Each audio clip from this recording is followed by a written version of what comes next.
भगवान शिव हैं, जिनको आत्मलिंगेश्वर महादेव के रूप में भी पूजा जाता है। शिव की सहजता, शिव की सरलता इतनी है कि जहाँ मेरा भोलेनाथ बैठता है उसी स्थान के नाम से पूजा जाएगा। पीपल के वृक्ष के नीचे बैठे तो पिपलेश्वर महादेव, बड़ के पेड़ के नीचे बैठे तो बटकेश्वर महादेव, स्फटिक से बन गए तो स्फटिकेश्वर महादेव, रतन से बन गए तो रत्नेश्वर महादेव। केवल एक शिव, केवल एक शंकर, केवल एक ओगड़दानी भगवान देवाधिदेव महादेव, जो जिस स्थान पर, जिस जगह पर बैठते हैं, जिस स्थान पर बैठते हैं, ये कोई नहीं चल रहा, एक जिस स्थान पर बैठते हैं, जिस जगह पर बैठते हैं, उस स्थान पर बैठते से ही उस स्थान के नाम से पूजित होने लगे। केवल एक स्थान की ही मूलता नहीं, संपूर्ण स्थानों की मूलता। 33 कोटि देवताओं में कोई देवता ऐसा नहीं है जो जिस स्थान पर बैठा है और उस स्थान से उसका नाम की घोषणा, उस स्थान के नाम से वो पूजा।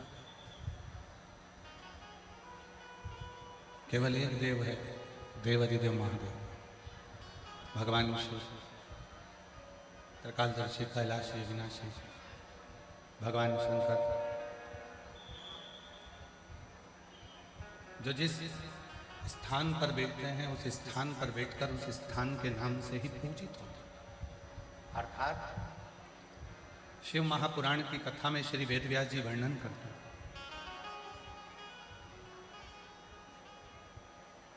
कि शिव को ढूंढने के लिए या भगवान शंकर को प्राप्त करने के लिए बहुत दूर जाने की जरूरत नहीं।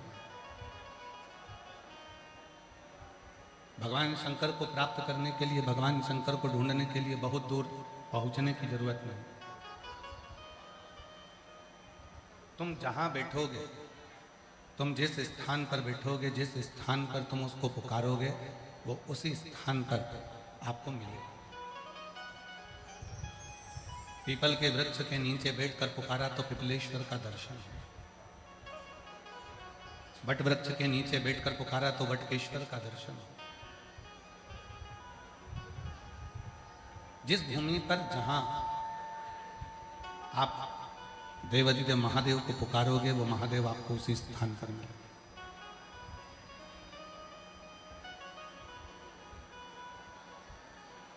कल हमको कोई बता रहा था, पाटिल जी कल कह रहे थे कि ये जो गांव है दूधनाल,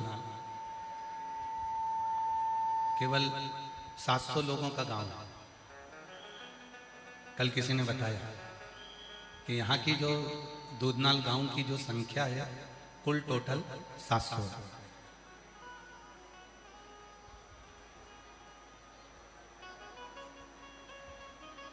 अब 700 लोगों के गांव में 7 लाख आदमी आकर बैठ जाए तो जरा विचार करिएगा, ये शिव की ही तो कृपा है।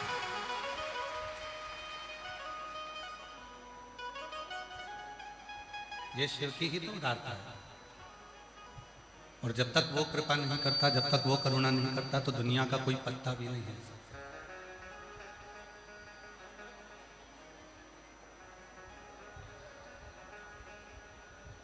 लाखों की संख्या में आप लोग आए हैं।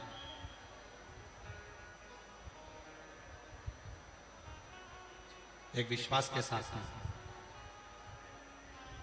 जिस भूमि पर हम जहां बैठकर भगवान को पुकारते हैं उस स्थान पर मेरा देवाधिदेव महादेव प्रकट होता है। अब कई लोग कहते हैं कि उसको ढूंढने के लिए हमें केदारनाथ जाना पड़ेगा। कई लोग कहते हैं कि उसको ढूंढने के लिए हमको अमरनाथ जाना पड़ेगा, पर शिव महापुराण की कथा कहती है ना हमको अमरनाथ ढूंढने जाना है, ना हमको केदारनाथ ढूंढने जाना है।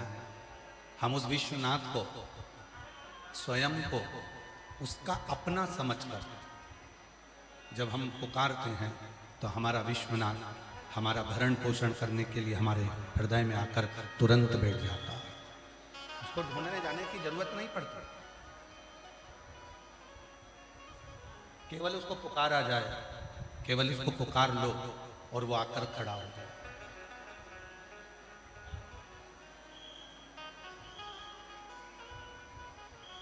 एक संबंध भगवान से बना लो, वो तुम्हारे सामने आकर खड़ा हो जाए। शिव महापुराण में शिव भक्त के लिए 4 गुण बताए गए।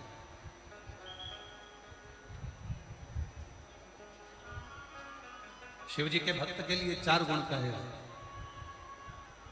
पहले नंबर का गुण है संयम, दूसरे नंबर का गुण है सदाचार, तीसरे नंबर का गुण है स्नेह और चौथे नंबर का गुण है सेवा।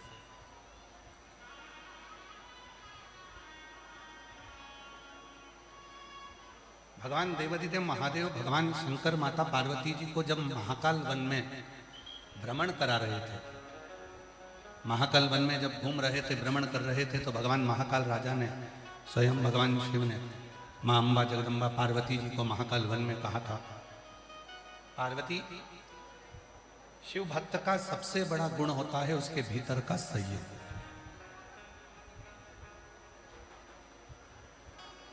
और जिसने अपनी जिंदगी में संयम को धारण कर लिया, जिसने अपने जीवन में संयम को धारण कर लिया, फिर वो जीव कभी भटकता नहीं। वो संयम के साथ कहा, जब कोई भगवान का भक्त हो जाता है, पार्वती जब कोई शिव का भक्त हो जाता है, शंकर का उपासक हो जाता है, शिव भक्ति में जब कोई डूब जाता है, तो उस पर लोग आक्षेप लगाते हैं, ताना देते हैं, अपशब्द कहते हैं, आड़ा टेढ़ा कहते हैं। फिर भी वो अपने संयम को धारण करे, कुछ ना बोले, कुछ ना कहे, इंतजार करे।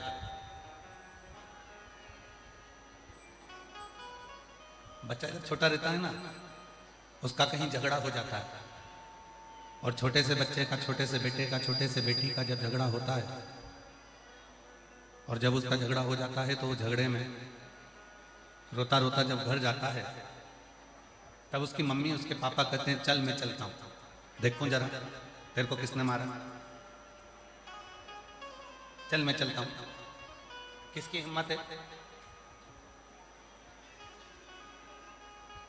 किसकी हिम्मत है जिसने तुझको मारा, चल मेरे साथ। मम्मी पापा तुरंत तैयार हुए, भाई भाऊ तैयार हुए और चल तुरंत।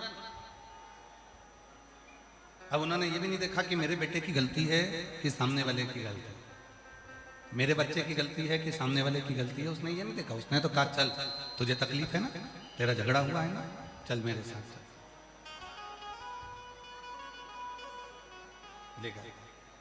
बस मेरा वो घड़दानी, मेरा शिव और माता जगत जननी जगदम्बा अम्बा पार्वती, शिव और शक्ति ऐसे ही। उसने ये नहीं देखा मेरे शंकर भगवान ने कि तुमने पाप कितना करा, मेरे शंकर भगवान ने ये भी नहीं देखा कि तुमने पुण्य कितना करा। मेरे शंकर भगवान ने तो केवल इतना देखा कि इसने मुझे पुकारा, इसने मुझे निवेदन करा, इसने मुझे पुकारा। और जब उसने पुकारा, जब उसने निवेदन किया, जब उसने पुकारा, बस मेरा देव अधिदेव महादेव, मेरा शंकर, मेरा उघड़दानी, मेरा शंभु, मेरा त्रिकालदर्शी, मेरा कैलाशी अविनाशी, मेरा शिव तुरंत उसी समय पर उसका साथ देने के लिए आ गया। संयम, और उस संयम की सबको जरूरत है। जो शंकर को भजता है, जो भगवान शंकर का आराधना करता है, जो भगवान शिव की आराधना। अच्छा चलता चलता तुम लोग वापिस उसको गड़बड़ कर देते हो यार भाई। भगवान शंकर की जो आराधना करता है, साधना करता है, जो भगवान शिव की साधना में डूबा रहता है, उसको सबसे ज्यादा जरूरत होती है संयम की। उसको सबसे ज्यादा जरूरत है संयम की। और जिसने अपनी जिंदगी में, अपने जीवन में संयम को धारण कर लिया, फिर उसको भटकना नहीं। थोड़ा संयम। सबसे ज्यादा संयम किस चीज को चाहिए?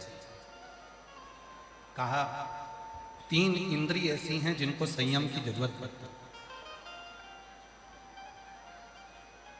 बाकी की इंद्रियों को तो अपनी जगह पर है, पर 3 इंद्रियां ऐसी हैं जिनको संयम की जरूरत है। पहले नंबर पर जिह्वा को संयम की जरूरत है। दूसरे नंबर पर अपने नेत्र को संयम की जरूरत है। और तीसरे नंबर पर है अपनी श्रवण शक्ति, अपने कान, श्रवण, इसको संयम की जरूरत है। 3, 5 कर्मेंद्री, 5 ज्ञानेंद्री और 1 मन। 11 इंद्रियों में से केवल 3 इंद्रियां ऐसी हैं जिनको संयम की बहुत जरूरत है। ये 3 इंद्रियों पर जिसने संयम कर लिया, इन 3 इंद्रियों पर जिसने संयम को धारण कर लिया, समझ लो उसने सब कुछ कर लिया। पहला है अपनी वाणी पर संयम, अपनी जिह्वा पर संयम। कितना सुंदर कहा है किसी ने कि वाणी ऐसी बोली है जो मन का आपा खो। जम के बोलिए जरा, वाणी ऐसी बोली है जो मन का आपा। और आज के जमाने में वाणी ऐसी बोली है जो जम के झगड़ा हो, पर उससे मत बोलिए जो तुमसे तगड़ा हो। फिर कभी कभी तुम्हारी वाणी ऐसी जगह बोल जाते हो जहां पर फिर झगड़ा उत्पन्न हो जाता है, लड़ाई हो जाती है, विवाद हो जाता है, तकलीफ उत्पन्न हो जाती है, विवाद उत्पन्न हो जाता है।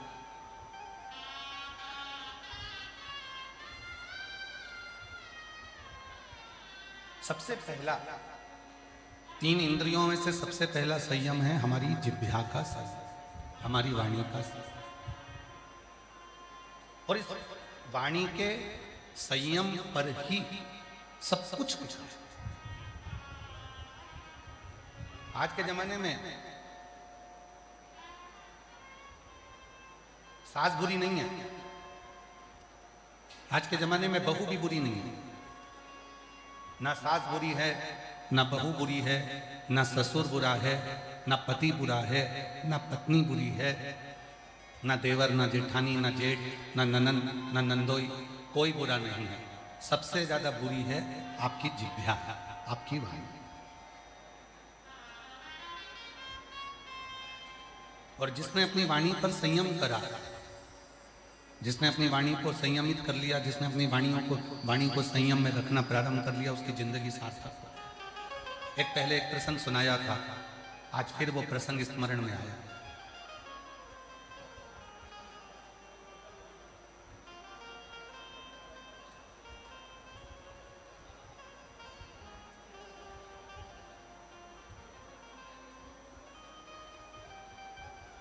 एक नगर में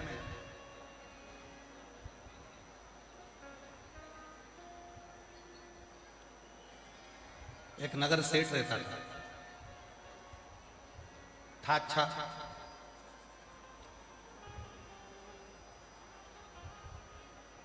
पर उसकी वाणी ठीक नहीं थी, बोलता हर कुछ था। एक दिन राजा ने उसको बुलाया और राजा ने कहा अपने नगर का सेठ है, अपना फर्ज बनता है कि इसको अपना महल दिखाया जाए। राजा ने नगर सेठ को बुलाया, महल दिखाया। सेठ जी से पूछा, बताओ सेठ जी महल कैसा बना? सेठ जी ने कहा महाराज महल तो अच्छा बना, पर इसका दरवाजा बड़ा छोटा है। तो राजा ने कहा दरवाजे से होना जाना क्या? सेठ जी बोले महाराज दरवाजा छोटा है, जब तुम मरोगे तो तुम्हारी अर्थी कैसे निकलेगी? राजा को गुस्सा आ गया और राजा को क्रोध आया और राजा ने कहा इसको बंद करो, अंदर जेल में ले जाओ, इसको ले जाओ, अंदर बंद करा जाए। राजा ने उसको कारागार में बंद कर दिया। थोड़ी देर बाद उसकी पत्नी आ गई। पत्नी ने कहा महाराज मेरा पति यहां आया था। राजा ने कहा तेरे पति को बोलने के लक्षण नहीं है, उसमें अकल नहीं है, हर कुछ बोलता है। तेरा पति ने महल देखा और महल देखकर कहा कि महाराज दरवाजा छोटा है, जब राजा मरेगा तो इसकी अर्थी कैसे निकलेगी। इतने में पत्नी बोली महाराज मेरे पति को बोलने के लक्षण नहीं है, उसको क्या करना, अर्थी कैसे निकलेगी। पत्नी बोली उसमें तो अकल नहीं है महाराज, उसको क्या करना कि अर्थी कैसे निकलेगी। अरे राजा को काट काट के निकाल देंगे। अब तो राजा को और गुस्सा आ गया, राजा ने उसकी पत्नी को भी बंद कर दिया। थोड़ी देर बाद उसका बेटा आ गया। बेटे ने कहा महाराज मेरे माँ बाप आए थे। राजा ने कहा तेरे पिताजी को बोलने के लक्षण और ना ही तेरी माँ को बोलने के लक्षण। तेरे पिताजी ने कहा जब महाराज मरोगे तो तुम्हारी अर्थी कैसे निकलेगी, और तुम्हारी माँ कहती है कि काट काट के निकाल देंगे। इतने में राजा का लड़का बोला महाराज मेरे माँ बाप को बोलना नहीं आता, उनको क्या करना, अर्थी कैसे निकलेगी। अरे राजा को अंदर ही जला देंगे। बस इतना कहा और राजा ने तीनों को छोड़ दिया, तीनों को छोड़ दिया। राजा को समझ में आ गया कि इंसान कितने भी उच्च पद पर बैठ जाए पर उसकी वाणी अगर ठीक नहीं है तो वो निम्न पद का ही कहलाता है, वो उच्च पद का कभी नहीं कहलाता, वो निम्न पद का ही। सबसे ज्यादा जरूरी है वाणी की संयमिता, सबसे ज्यादा जरूरी है हमारे वाणी की संयम। 3 इंद्रियां ऐसी बताई गई है, जिन्होंने अपनी 3 इंद्रियों पर संयम करा उन्होंने अपनी पूरी जिंदगी पर संयम कर लिया। पहले नंबर पर है अपनी जिह्वा, दूसरे नंबर पर है अपने नेत्र और तीसरे नंबर पर है अपनी श्रवण शक्ति। पहले नंबर पर है अपने जिह्वा, अपनी वाणी पर संयम करना चालू करो। ना सास बुरी है, ना बहू बुरी है, ना ससुर बुरा है, ना सास बुरी है, ना कोई बुरा। बुरी ये वाणी है जो मुख से निकलती है, अपशब्द करती है, ताना देती है, आड़ा टेढ़ा करती है। केवल एक ये वाणी ऐसी है जो शब्द का तोल मोल कर जवाब नहीं देती, ये वाणी। और ये वाणी जिस दिन हमारे संयम में आ जाएगी, ये वाणी जिस दिन संयम में हो जाएगी उस दिन भगवान को पाना दूर नहीं है। कितना सुंदर लिखा है शिव पुराण में कि दुनिया के लोग भगवान को पाने के लिए दुनिया की लिखी हुई स्तुति को गाना चाहते हैं। प्रत्येक संसार के जितने भी संत हैं, महात्मा हैं, जितने कथाकार हैं, जितने योगी, जितने सन्यासी, जितने तपस्वी, जितने साधक, जितने उपासक, सब आपसे निवेदन करेंगे कि ये वाली स्तुति पढ़ो, ये वाला स्तोत्र पढ़ो, ये वाला पाठ करो, ये वाला पाठ करो। और शिव पुराण क्या कहती है, वेद व्यास जी क्या कहते हैं, तुमरुका जी क्या कहते हैं। तुमरुका जी चंचुला देवी से कहते हैं, चंचुला देवी तुम्हें अगर कोई स्तोत्र नहीं आता, तुम्हें कोई स्तुति नहीं आती, तुम्हें कोई मंत्र नहीं आता, तुम्हें कोई साधना नहीं आती, तुम्हें कोई पूजन नहीं आती, तो तुम अपने दिल से, अपने भाव से, अपने मन से तुम भगवान को जो कहकर पुकारोगे तुम्हारा भगवान उसी समय पर तुम्हारे सामने प्रकट हो जाए। उसी समय तुम्हारा भगवान तुम्हारे सम्मुख में प्रकट हो जाए। उसी हम क्या कर रहे हैं, दुनिया के लोग क्या करते हैं, जो स्तुति दुनिया ने लिखी है वही स्तुति को गाने का प्रयास करते हैं। जो स्तोत्र दुनिया ने लिखा है उसी स्तोत्र को गाने का प्रयास करते हैं। कभी अपने मन से भी आप कुछ स्तुति को गुनगुनाओ, कभी अपने मन से भी उस परमात्मा के लिए कुछ स्तोत्र को गुनगुनाओ, कभी अपने मन से भी उस परमात्मा को कुछ पुकारो, कभी अपने मन से भी उस परमात्मा के स्मरण को पुकारो। कुछ स्तुति, कुछ मंत्र, कुछ साधना, कुछ अपने भीतर के होना चाहिए। कुछ स्तुति अपने भीतर की होना चाहिए, कुछ मंत्र अपने भीतर के होना चाहिए।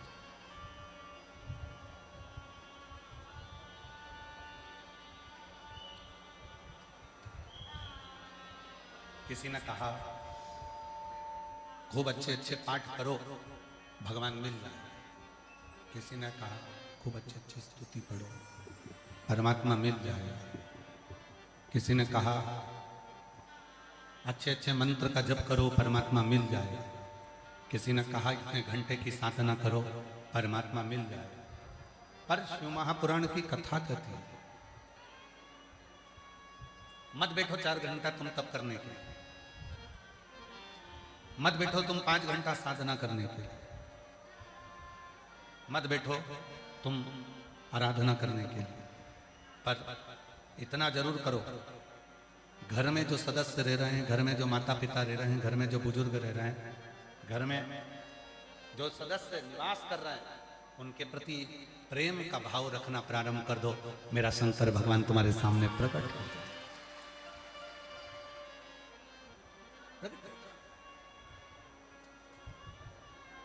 कभी विचार करा आप लोगों ने कि आप और हम अपनी जिंदगी को कितनी झूठ की जिंदगी जी रहे हैं?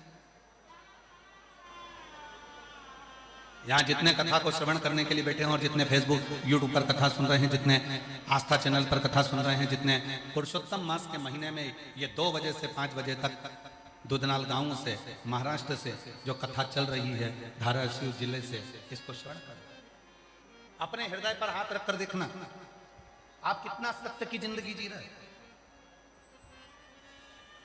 आज का व्यक्ति कहने को तैयार हो जाता है घी नकली है, ये घी असली है, ये घी नकली है। आज का व्यक्ति कहता है ये सोना असली है, ये सोना नकली है। आज का व्यक्ति कहता है ये चांदी असली है, ये चांदी नकली है। आज का व्यक्ति कहता है ये प्योर कॉटन नहीं है, ये नकली है। आज का व्यक्ति कहता है चावल असली और नकली है। आज का व्यक्ति कहता है ये तेल नकली है, ये तेल असली है।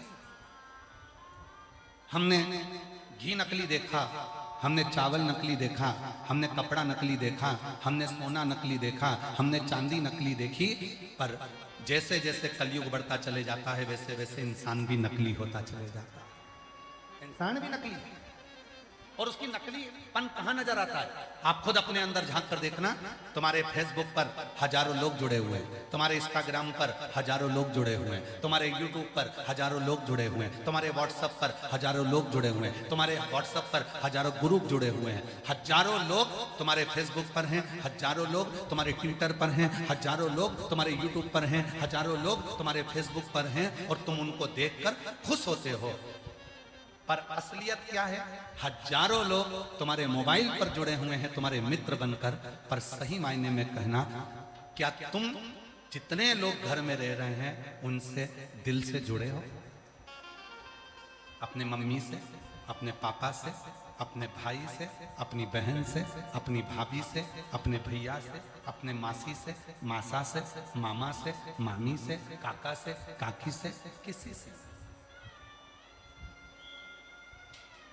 व्हाट्सएप पर बैठकर मैसेज में बात करने का आपके पास समय होता है दूसरों से, इंस्टाग्राम पर बात करने का समय होता है दूसरों से, फेसबुक पर बात करने का समय होता है दूसरों से, यूट्यूब पर जवाब देने का समय होता है दूसरों से, पर घर में 5 लोग निवास करते हैं, 4 लोग रहते हैं और एक दूसरे से बात करने की फुर्सत आज के व्यक्ति को नहीं होती। इससे बड़ा नकली व्यक्ति और कहां होगा? इससे बड़ा नकली व्यक्ति कहां होगा? घर में प्रवेश करो, रात्रि का विश्राम करो, पत्नी और पति दोनों मोबाइल को उठाकर थोड़ा कोने में रख दो। बच्चों से बात करो तो थोड़ी देर के लिए मोबाइल उठाकर कोने में रख दो। बच्चे अपने माँ बाप से बात करें तो अपना मोबाइल उठाकर कोने में रख दो। जिस माँ बाप ने तुमको जन्म देने के लिए 9 महीना माँ ने गर्भ में रखा, उसको तुम 9 मिनट नहीं देते। जिस पिता ने कमा कमा कर अपनी पूरी जिंदगी का धन तुमको दे दिया, उसको तुम 2 मिनट नहीं दे पाते।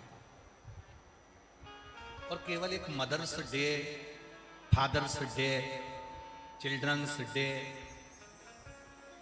केवल इन डे पर तुम विश कर दो और फोटो लगा दो और सोचो कि मैं मेरी मम्मी को बहुत प्यार करता हूं। पक्के झुटेले, दूसरों को बेवकूफ बनाते हो। फोटो लगाकर दूसरों को बस आकर्षित करते हो कि मैं मेरी मम्मा को बहुत प्रेम करता हूं। मम्मा से उस दिन प्रेम होगा जिस दिन तेरी माँ की आंख में आंसू ना होगा। मम्मा से उस दिन प्रेम होगा जिस दिन तेरी माँ की आंखों में आंसू ना हो। पापा से उस दिन प्रेम होगा जिस दिन तेरे पिता के नेत्र में जल ना हो। प्रेम वो नहीं है। प्रेम उसको नहीं कहा गया कि दिखावा कर दिया गया।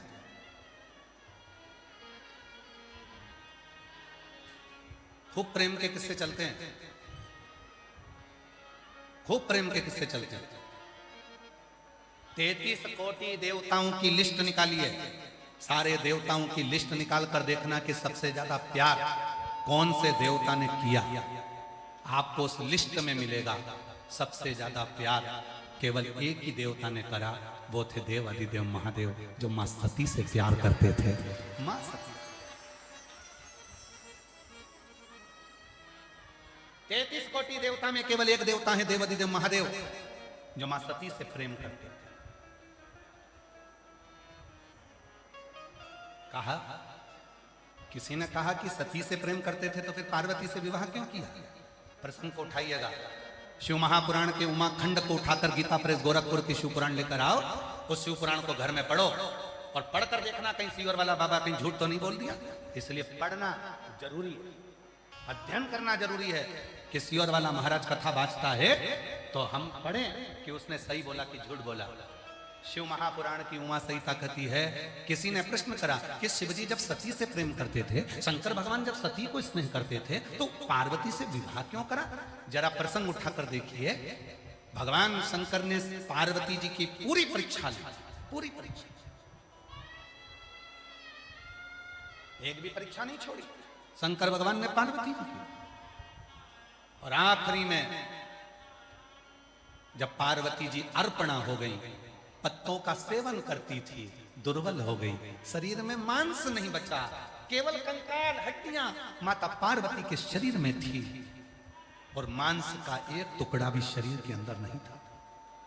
पार्वती का नाम अर्पणा हो गया। तब शिव जी गए और पार्वती जी को देखकर पूछा, तुम ऐसा क्यों कर रही हो? तब माता पार्वती जी ने कहा, कुंभज ऋषि के आश्रम में कथा सुनने तुम्हारे साथ गई थी, अपने पिता के मुख से आपकी निंदा सुन ली थी, इसलिए शरीर को मैंने जलाकर भस्म कर दिया था।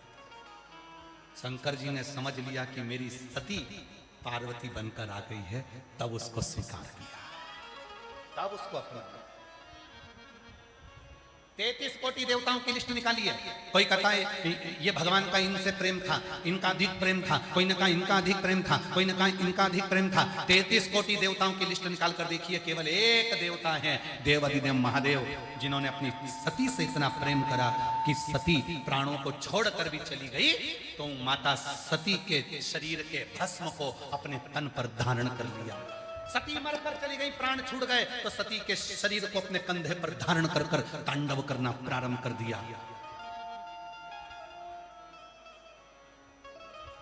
सती चली गई तो उसके शरीर के मुंड की माला अपने गले में धारण करना प्रारंभ कर दिया।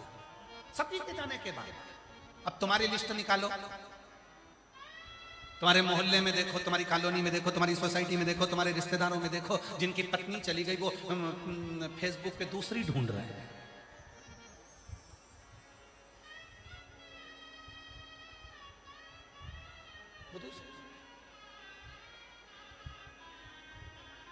वो विवाह.com में जा रहा है कि हमारे लिए कोई अच्छी और मिल जाए।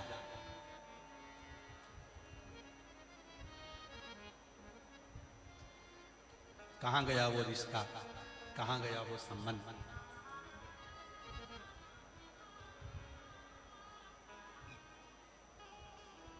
भारत की भूमि पर जितने भी स्त्रियों के व्रत हुए वो सारे व्रत माता पार्वती जी के हुए।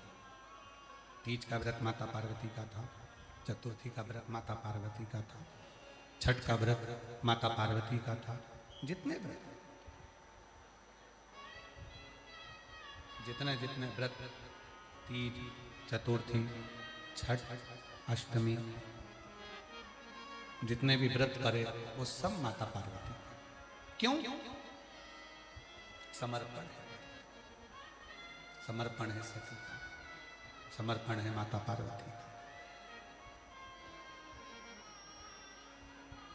और मैंने तेरे ही भरोसे बाबा, तेरे ही भरोसे हवा बिच उड़ती जावे बाबा, डोर हथों छड़ी नाम कटी जावे भोले, मैं तेरी पतन शंभो, मैं तेरी पतन हवा बिच उड़ती जावे बाबा, डोर हथों छड़ी नाम कटी जावे भोले, मैं तेरी पतन।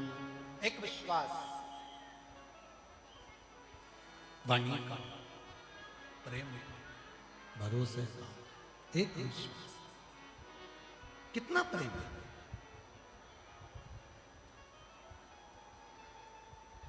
कितने लोग तुमसे जुड़े हैं फेसबुक पर, वो मायना नहीं रखता।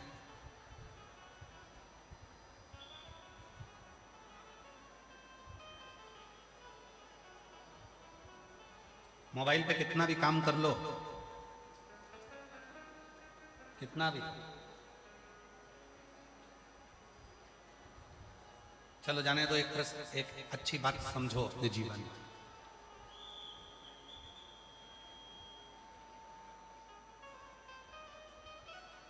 आप उमरगा में रहते हो,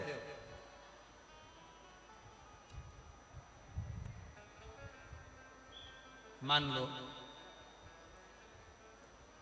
अब कोई मोबाइल पर कहे कि मैंने उमरगा के लिए ये करा, मैंने उमरगा के लिए वो करा, और मोबाइल पर बैठे बैठे उमरगा के लिए करता रहे करता रहे करता रहे, पर उमरगा वाले तो कहेंगे भैया इस मोबाइल पर करने से कुछ नहीं होगा, फील्ड में आओ, जमीन पर आओ, और उमरगा की गली गली में जाकर, धाराशिव जिले में जाकर, हमारे प्रदेश में, हमारे गाँव में, एक एक जगह पर जाकर जो जमीन पर काम करता है उसकी मूलता मानो, उसकी मूलता।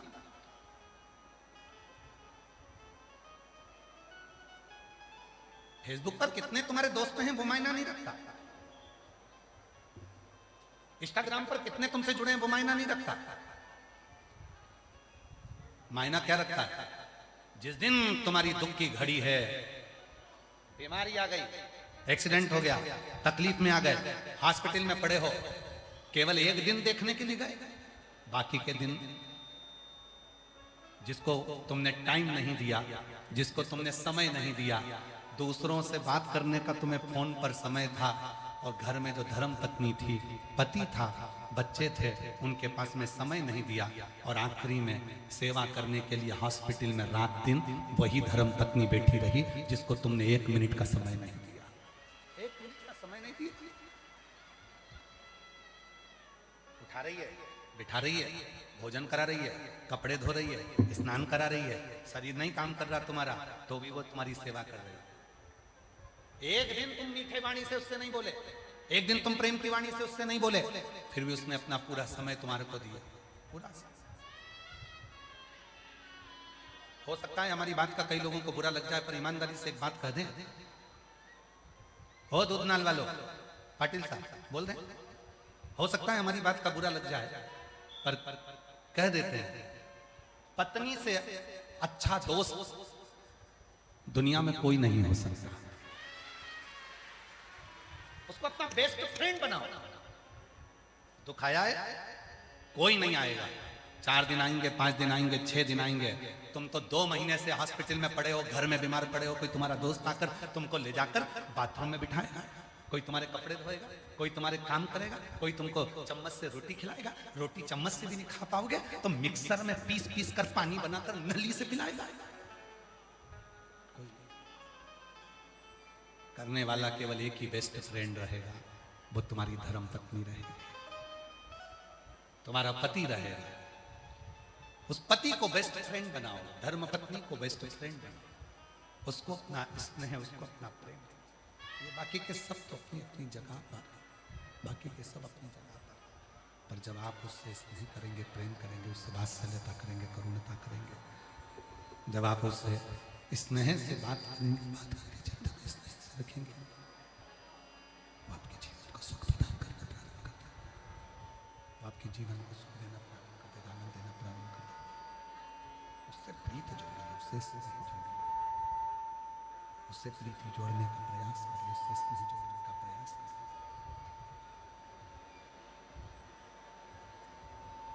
महाराज तो शिव तत्व कह रहा है, भगवान शंकर की कथा कर रही है।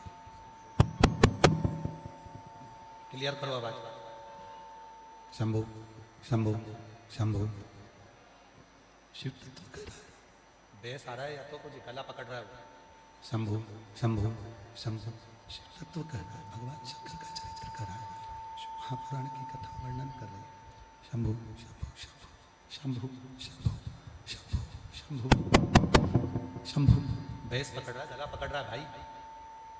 शंभु शंभु शंभु शंभु शिव तत्व कह रहा है। शंभु शिव तत्व कह रहा है, भगवान शिव महापुराण की कथा वर्णन कर रहा है। शिव तत्व कह रहा है। 33 कोटि देवताओं में अगर सबसे ज्यादा प्रेम, सबसे ज्यादा स्नेह अगर किसी देवता ने किया है तो वो शिव माता सरस्वती।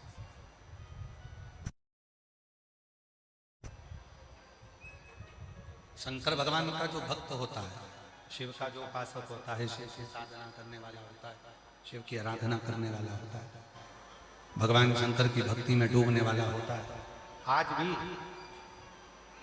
शिव जी को भस्म चढ़ाता है। आज भी और शिव प्रसन्न होते हैं उस भस्म से। शिव जी की प्रसन्नता होती है केवल भस्म से।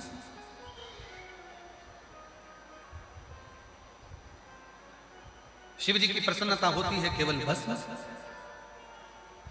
क्यों? सती के शरीर की वो राख, माता सती के शरीर की वो भस्म, माता सती के शरीर की वो राख आज भी शिव को प्रियता प्रदान करती है, शिव को आनंद प्रदान करती है। आज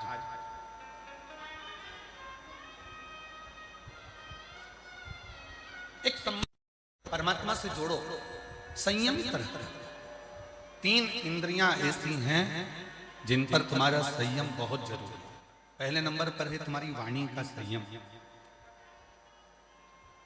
अपनी जिह्वा पर जितना हम कहें कथा में फिर कहें, ना सास बुरी है ना बहू बुरी है, ना ससुर बुरा है ना बेटा बुरा है, ना ननन बुरी है ना नंदोई बुरा है, ना देवर बुरा है ना देवरानी बुरी है, ना जेठ बुरा है ना जेठानी बुरी है। परिवार का कोई सदस्य बुरा नहीं है, केवल अगर बुरा है तो केवल हमारी वाणी ही कहीं ना कहीं बुरी है। कहीं ना कहीं हमारी वाणी हमें बुरी। कभी कभी अहमता की वाणी में बोलने में आ जाता है, अहंकार के शब्द बोलने में आ जाते हैं और वो अहंकार हमको डुबो लेता है। तो हम इन 3 इंद्रियों में पहली इंद्री है वाणी, दूसरी इंद्री है नेत्र। नेत्र रूपी इंद्री, नेत्र रूपी इंद्री एक ऐसी इंद्री है तुरंत भटकती है, और ये नेत्र रूपी इंद्री जैसे ही भटकी वैसे ही ये मन भटकना प्रारंभ। ये नेत्र रूपी इंद्री जैसी भटकी मन भटकना प्रारंभ, मन भटकना। ये नेत्र की सबसे बड़ी गलती है। संसार में नेत्र रूपी इंद्री एक ऐसी इंद्री है जो अच्छाई कम देखती है और बुराई ज्यादा देखती है। मोबाइल पकड़ो, खोलो, और मोबाइल खोलते से ही किसी के बारे में अगर अच्छा आ रहा होगा तो तुम पढ़ोगे नहीं, और उसके बारे में अगर बुरा लिखा होगा तो तुम अच्छे से पढ़ोगे। अरे ओहो, बहुत ध्यान लगाकर पढ़ोगे। किसी के लिए अच्छा आया होगा तुम उस फोटो को, उस वीडियो को किसी को नहीं भेजोगे, पर जैसे ही किसी के लिए बुरा वीडियो आ गया, किसी के लिए बुरा लिखा हुआ आ गया, किसी के लिए गलत लिखा हुआ आ गया, तुम तुरंत उसे फॉरवर्ड करना प्रारंभ कर दो। नेत्र रूपी इंद्री बड़ी विचित्र, नेत्र रूपी इंद्री बड़ी विचित्र। ये नेत्र रूपी जो इंद्री है ये मन को भी डोला देती है। मन नेत्र।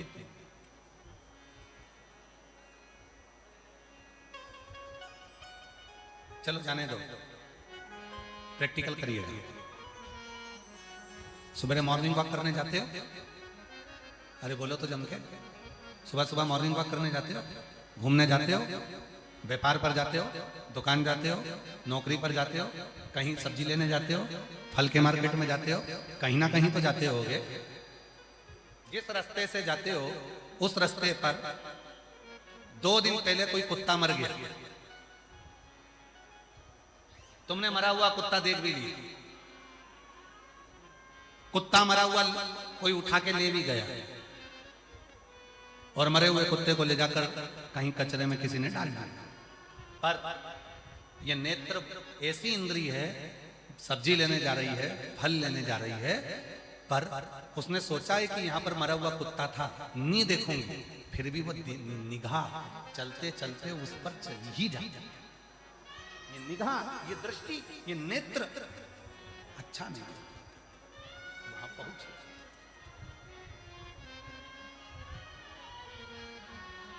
इसीलिए शिव महापुराण की कथा में कहा गया कि इस वाणी को भी शिव में लगा दो, इस नेत्र को भी शिव में लगा दो। और तीसरे नंबर की इंद्री है ये श्रवण, ये कान, ये सबसे भारी इंद्री है।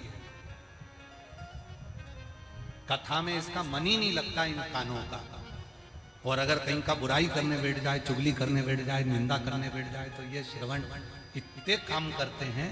और पूरा हुंकारे के साथ, अच्छा ऐसा बोल रही थी, हाँ कौन वो, हाँ, पूरे हुंकारे के साथ ये कान अपना काम। इसीलिए शिव महापुराण की कथा में श्रोताओं के 3 क्रम बताए। ये सुनने के लिए आए हो तो आप लोग श्रोता, श्रोता के 3 क्रम बताए। पहले नंबर पर होता है सरोता। सरोता देखा है आप लोगों ने? जम के तो बोलो। सुपारी कतरने वाला, सुपारी कतरते हैं, अभी तो आम आ रहे हैं, कैदी आ रही है कच्ची, तो उसका अचार बनाने के लिए सरोता। पहले नंबर पर होता है सरोता, जिसका काम है केवल कतरना, काटना। तो 3 तरह के श्रोता होते हैं। पहले नंबर पर सरोता, जिनका एक ही काम है, कथा में आकर बैठते हैं और दिन भर बैठकर कतरते रहते हैं। किसने क्या बोला, किसने क्या नहीं बोला, महाराज जी ने कैसी कथा सुनाई, क्या बोला, महाराज जी ने क्या बताया, भोजन में क्या मिला, किसने कितनी बुराई करी। दिन भर बैठकर उसको केवल कतरना है, बुराई करना है, उसका केवल एक काम है कतरना, उसका नाम है सरोता। दूसरे नंबर पर आते हैं कथा में सोता। दूसरे नंबर के कथा में पहुंचते हैं सोता, जो कथा में केवल सोने के लिए आते हैं। बस महाराज जी जैसे ही कथा कहना प्रारंभ करे और धीरे से इनके नेत्रों में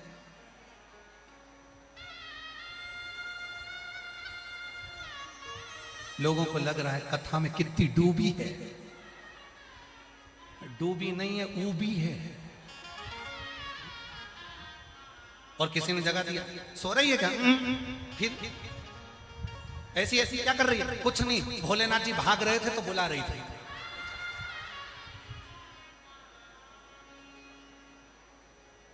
शंकर जी भाग रहे थे तो बुला रही थी। आपके यही नजदीक की कथा है, गुलबर्गा की। हम बहुत पहले एक बार गुलबर्गा आए थे, बहुत, और गुलबर्गा में कथा करने आए थे, तो वो अग्रसेन भवन में कथा थी। वहां तो भवन था छोटा, लोग हो गए ज्यादा, और एक माताजी ब्लैक कलर का चश्मा लगा के आती थी। पूरे भवन में कहीं पांव रखने की जगह नहीं थी, बाहर अंदर सब दूर, पर उसके पास में जगह ही जगह थी, उसके पास कोई नहीं बैठते, और वो ब्लैक कलर का चश्मा लगा के आती थी और बैठ जाती थी। और कथा में वो बैठती थी हमेशा एक खंबे से टिक के, उसका स्थान पक्का था और उसके पास कोई नहीं बैठता था। तो हमने 1-2 लोगों से कहा कि तुम्हारे पास वहां जगह नहीं है तो वहां बैठ जाओ। अरे महाराज जी घुर्राटे भरती है, खूब सोती है। अब मन में आया कि कथा में कोई सोता है क्या? कथा पूरी हुई, बेलपत्र लेने के लिए वो आई, तो हमने कहा माँ तू कथा में आकर सोती है, तू घर पे नहीं सोती है? अरे गुरुजी, दिन के समय में बहू चली जाती नौकरी पे, छोरा चले जाता नौकरी पे, बच्चे छोड़ के चले जाते हमारे माथे, तो हम तो भोलेनाथ जी से के ऐसी कथा हमारे गुलबर्गा में होती रहे, कम से कम 2 बजे से 5 बजे तक सोने का मौका तो मिल जाए।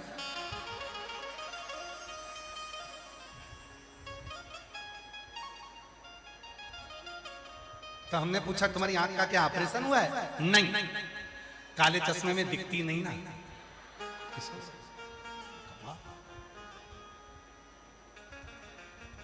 शिव शिव। पहले नंबर पर सरोता, दूसरे नंबर पर सोता। कई लोग हैं जिनको कथा में नींद आ जाती है, ऐसा लगता है जैसे सीहोर वाला बाबा लोरी सुना रहा है।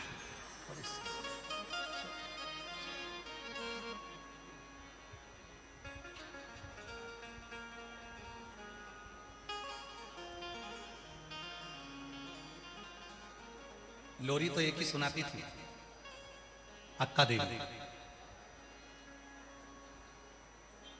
शिव जी की एक परम भगत थी अक्का देवी। लोरी बड़ी अच्छी सुनाती थी शिव जी, और शिव जी प्रसन्न होते थे उसकी लोरी से, बड़े प्रसन्न।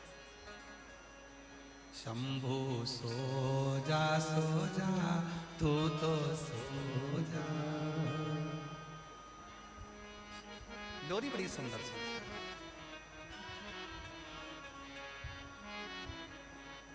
तेरी बेटी सुलाए तू तो सो जा, शंभु सो जा तू तो सो जा। एक बार अक्का देवी के मन में आया, सारे देवता विश्राम करते हैं, शास्त्र कहते हैं चतुर्मास के 4 महीने देवता सोते हैं, पर भगवान चतुर्मास के 4 महीने भगवान नारायण जब सोते हैं तो पूरा पृथ्वी का भार भगवान शंकर को दे देते हैं।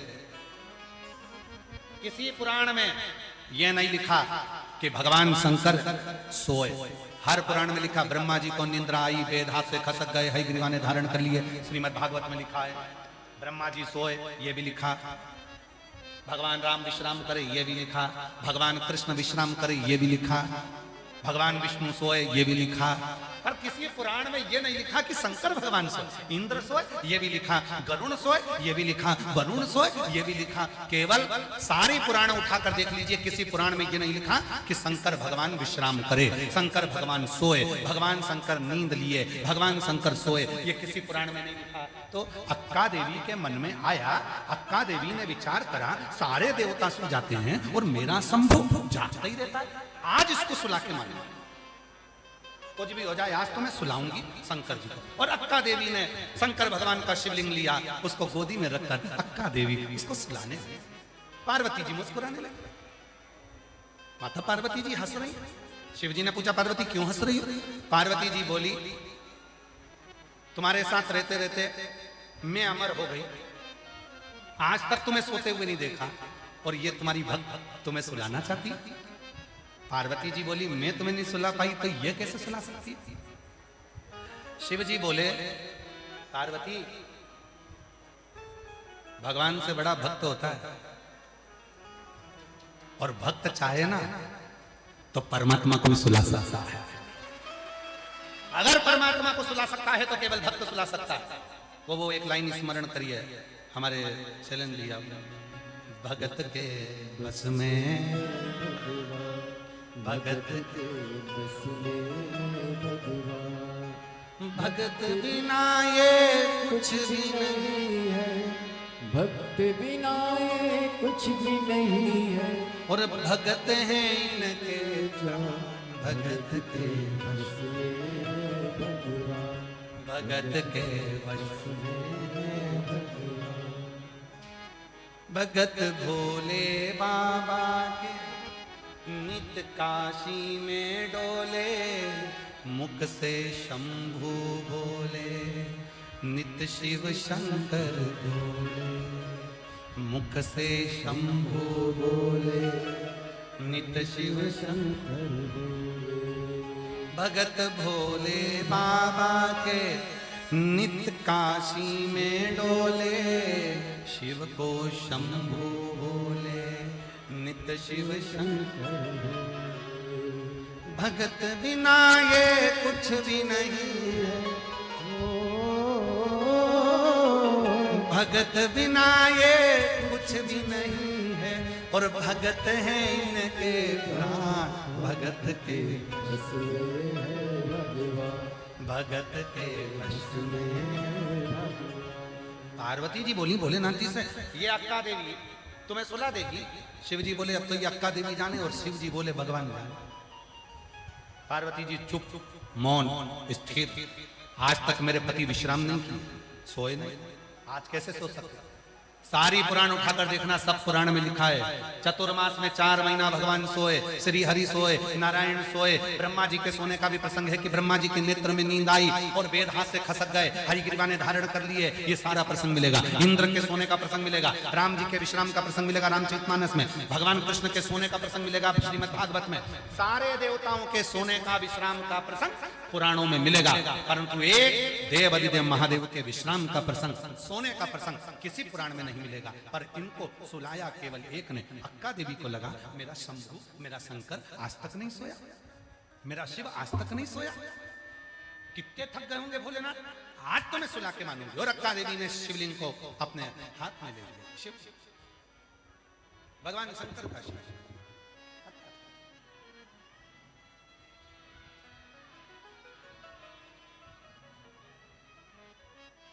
मखवल की गादी लगा दी, मखवल का तकिया लगा दिया, मखवल की गादी, मखवल का तकिया। उसी पर भगवान शंकर के शिवलिंग को रख दिया। बैठ गई अक्का देवी, हाथ जोड़, शंभो शंभो शंभो शंभो शंभो शंभो। बैठे, जब तक तू नहीं सोएगा तब तक मैं नहीं सोऊंगा। बड़ा भारी संवाद अड़ गया। अक्का देवी ने कह दिया अब मैं भी नहीं सोऊंगी जब तक तू नहीं सोएगा।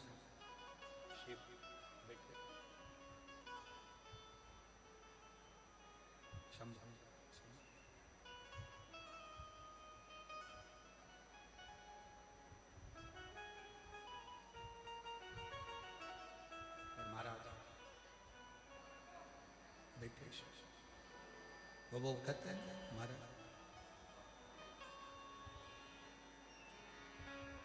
भोले के लाने मैंने भोजन मंगा, भोजन मंगाया मैंने भोजन।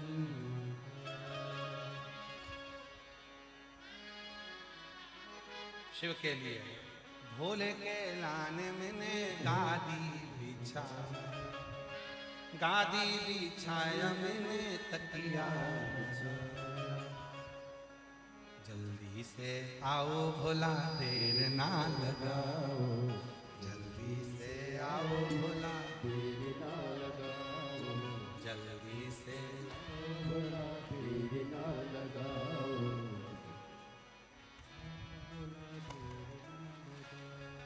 जल्दी से आओ भोला देर ना लगाओ। देखो केवल अक्का देवी की बात नहीं चलेगी, आपको भी बोलना है। शिव जी के लिए क्या बोले? जल्दी से आओ भोला देर ना लगाओ, जल्दी से आओ भोला देर ना लगाओ। पर्वत से भोले बाबा नीचे उतर आओ, पर्वत से भोले बाबा नीचे उतर आओ, पर्वत से भोले बाबा नीचे उतर आओ। विनय करो, निवेदन करो, विनती। जहां जगह मिले वहां बैठो और बाबा को अपने मन का भाव हृदय से प्रार्थना।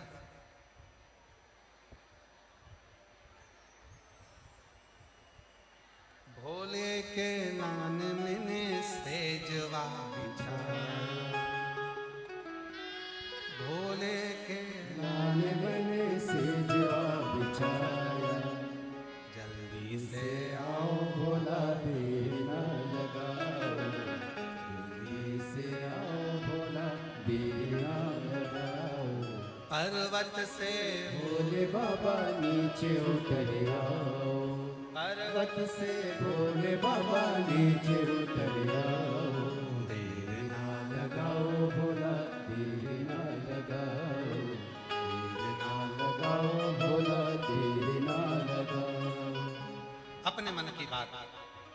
भगवान देव अधिदेव महादेव से दिल से प्रार्थना करें, हृदय से विनय करें, भाव से भाव।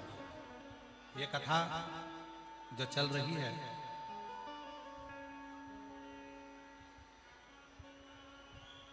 सत्ताईस मई से प्रारंभ हुई, 2 जून तक चलेगी। दोदनाल में महाराष्ट्र में कथा 2 बजे से 5 बजे तक चल रही है। उसके बाद 2 जून को कथा यहां विराम हो जाएगी महाराष्ट्र में। उसके बाद की कथा 9 जून से 15 जून तक सारे उत्तर प्रदेश वालों को बधाई हो। पुरुषोत्तम मास में, अधिक मास में एक कथा उत्तर प्रदेश की पवित्र भूमि पर बलखंडी नाथ फुलवरिया बलिया उत्तर प्रदेश में शिव महापुराण की कथा 1 बजे से 4 बजे तक रहेगी। बलिया उत्तर प्रदेश के, फुलवरिया के सभी निवासियों को बहुत बहुत बधाई हो, जो पुरुषोत्तम मास अधिक मास में 9 जून से 15 जून तक फुलवरिया बलिया उत्तर प्रदेश में 1 बजे से 4 बजे तक शिव महापुराण की कथा होगी। ये कथा फुलवरिया गांव के सभी शिव भक्तों ने, वहां के जो ट्रांसपोर्ट मिनिस्टर हैं माननीय श्री दयाशंकर सिंह जी, उनके पास में सभी शिव भक्त वहां पहुंचे और बाबा से सभी ने, माननीय मंत्री महोदय से विनय करी कि हमको शिव पुराण सुनना है। तो मैं इसे माननीय दयाशंकर सिंह जी को, ट्रांसपोर्ट मिनिस्टर उत्तर प्रदेश सरकार के, उनको भी साधुवाद देता हूँ, जिन्होंने सभी शिव भक्तों के लिए बलिया में, फुलवरिया में शिव महापुराण की कथा उत्तर प्रदेश की फुलवरिया में रखी। उनको बहुत बहुत साधुवाद। हर हर नहीं आ रही।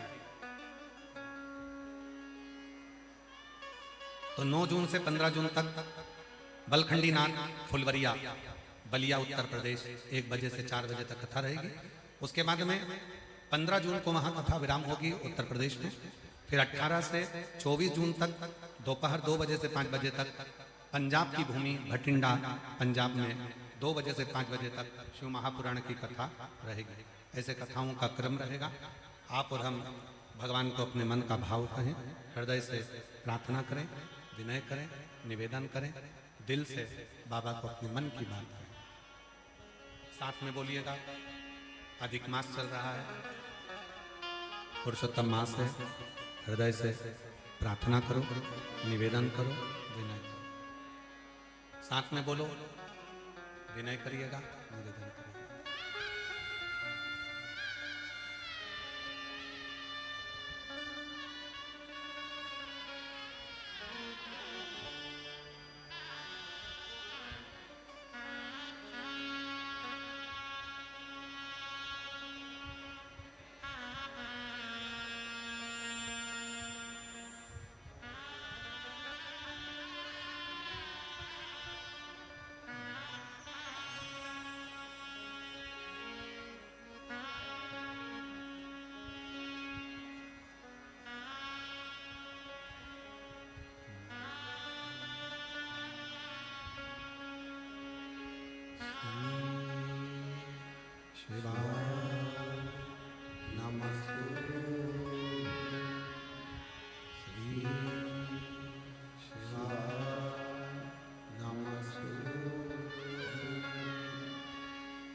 भोला सब दुख ओ भोला सब दुख शिव शंकर जब तेरी माला, भोले बाबा जब तेरी माला, भोला सब दुख काटो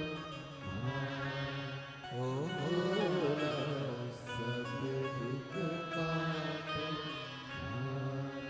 देश मंगल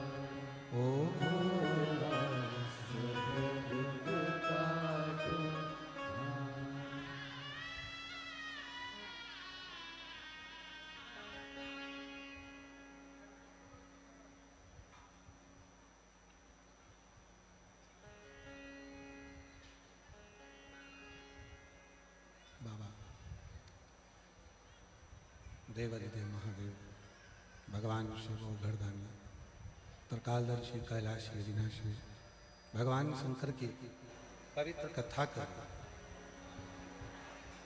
शिव महापुराण की कथा वर्णन करता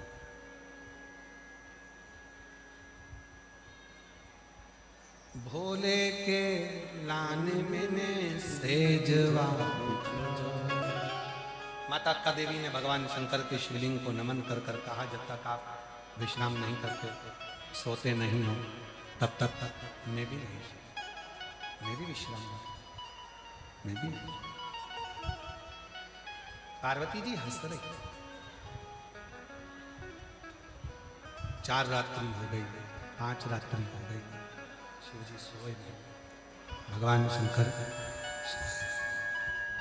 सोए नहीं। अक्का देवी जाग, क्लियर आवाज करो, प्लेन आवाज करो, गला पकड़ना। अक्का देवी सोई।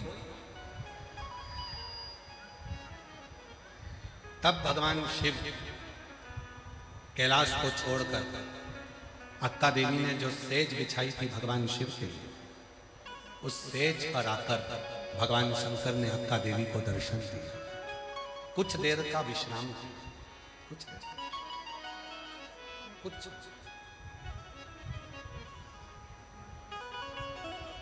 घर का जो बुजुर्ग होता है, घर का जो बड़ा होता है, घर का जो बुजुर्ग होता है, उसको नींद नहीं आती।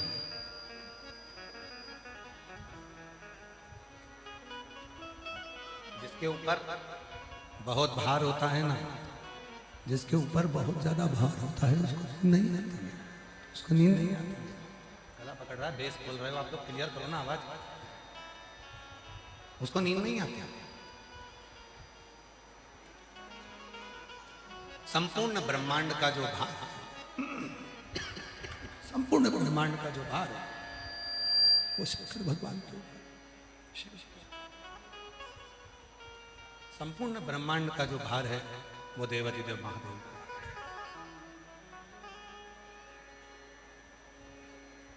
तो शिव पुराण कह रही है, भक्त चाहे तो भगवान उसके सम्मुख में आकर खड़ा हो सकता। अपने भीतर की स्तुतियों, अपने भीतर का मंत्र, अपने भीतर की साधना, अपने भीतर के विचार, अपने भीतर के भाव, जब अपने भीतर के भाव होंगे, विचार होंगे, अपने भीतर की वाणी होगी, तो शिव क्यों ना प्रकट। आवाज नहीं आ रही भाई, इस पंडाल में आवाज खोल दो भाई, बाहर का प्रेशर खोल दो।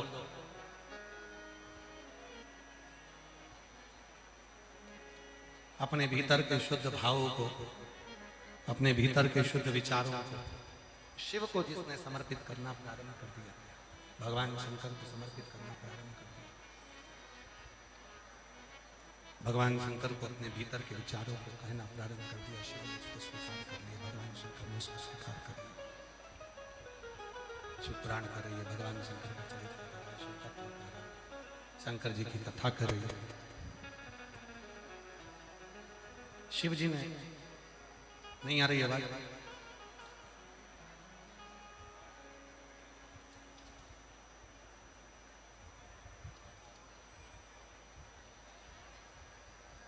शिव जी ने माता पार्वती जी को संयम, सदाचार, स्नेह और सेवा, शिव भक्त के भीतर, भगवान शंकर के भक्त के भीतर ये 4 गुणों को प्रदान किया, 4 गुणों को प्रदान किया। तो कहा संयम, इंद्रियों में अगर करना है तो सबसे पहले अपनी जिह्वा का संयम हो, दूसरा संयम है अपनी निगाह का, नेत्रों का, तीसरा संयम है अपनी श्रवण शक्ति का। इन कानों से कुछ मत गलत। पहला सरोता, दूसरा सोता और तीसरा श्रोता, कथा को सुनने वाला। उसके मन में कोई गलत भाव नहीं आता, गलत विचार नहीं आता, गलत सोच नहीं आती, गलत दृष्टि नहीं आती। वो तो केवल एक भगवान के लिए भाव से कथा को श्रवण करने के लिए, सुनने के लिए, कथा श्रवण करने का भाव है।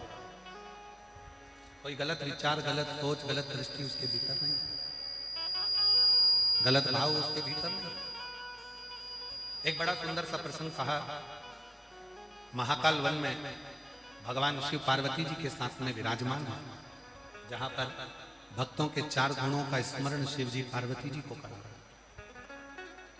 पहला गुण अपन ने श्रवण करा संयम का।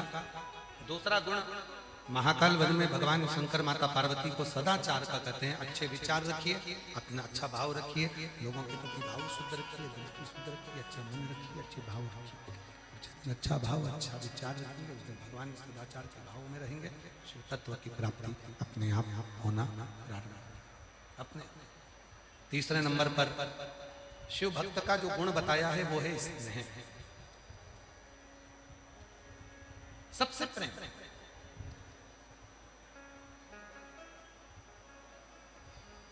अभी भी आवाज नहीं आ रही है क्या आपको?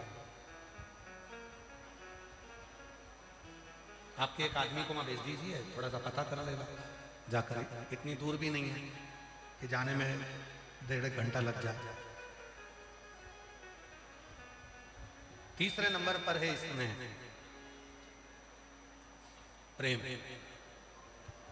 और जब शिव महापुराण की कथा कहती है, भगवान शंकर का चरित्र कहता है, शिव तत्व कहता है,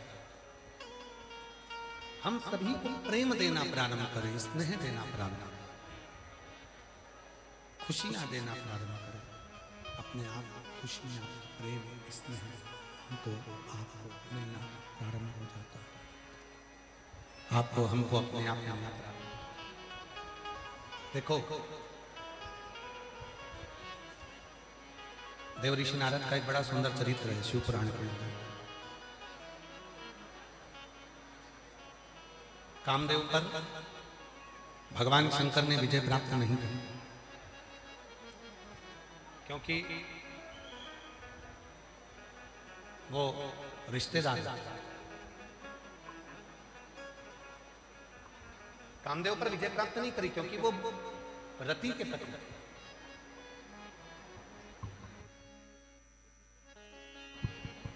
क्योंकि वो रति के पति।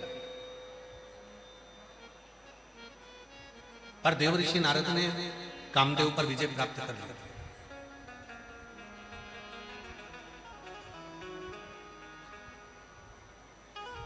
पर देव ऋषि नारद ने यह नहीं जाना कि हम किसका अपमान करने के लिए जा रहे हैं। जिस दिन भगवान आपको कुर्सी दे, जिस दिन भगवान आपको पद दे, जिस दिन भगवान आपको प्रतिष्ठा दे, जिस दिन भगवान आपको सत्ता दे, जिस दिन भगवान आपको वैभव दे, जिस दिन भगवान आपको कोई अच्छी गादी पर, सिंहासन पर, कुर्सी पर, पद पर बिठा दे, उस दिन अपने भीतर ये विचार रखना कि आज से मैं अपने भीतर के अहंकार का त्याग करता हूं। तो आप जिंदगी में सफल हो पाएंगे। और कुर्सी, पद, प्रतिष्ठा मिलने के बाद मान लो आप अपने अहंकार को निकाल कर बाहर नहीं कर पाए, तो आप अपनी जिंदगी में कभी सफल नहीं हो पाए। एक पत्र है बड़ा सुंदर, बड़ा सुंदर पत्र।